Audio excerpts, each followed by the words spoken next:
Kanundan renga kapumang nakatlan mangnaram atsun keni at himnel kamutan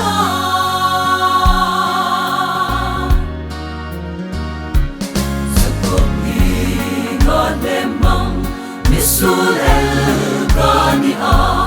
unaw hay anlimi kanundan renga kabumang nakatlan mangnaram atsun keni at himnel kamutan Inklaro kafingkom at sating antahi sa koprog sunimkla Zairel Keino at hinle mishrima Eban makatsu Keni at hintelang mutan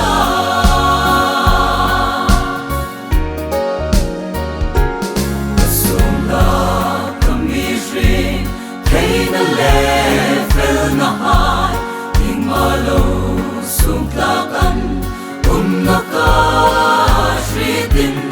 in klazay rengkaren kay lungolalpa karing santok na nisya in klaro kafingkom at sating antahi sa koprog sunimkla Zairel Keino Eban makatsu Keni at hintelang mutan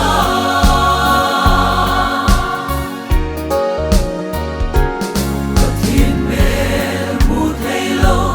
Ingkopin nishrimna Alina subsidle Sukloma ngaine Nuntamle nunhausa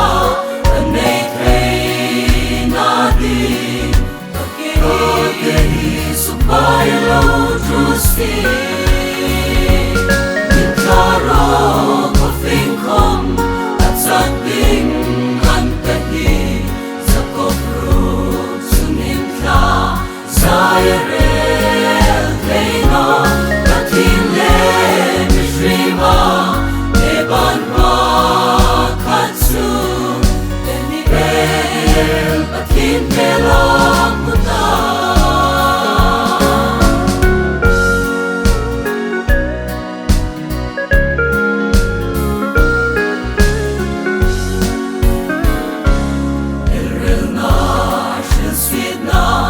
Sumpuy hung singkara Radno hai champuy tu Batin mel anlang Kasuksul na hai Pujan trat kapal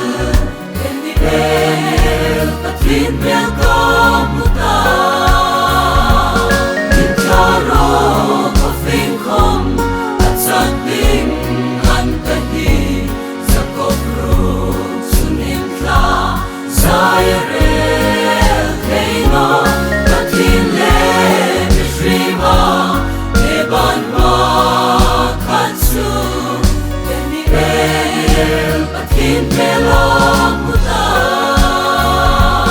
Sinisa su Krista Kashring nun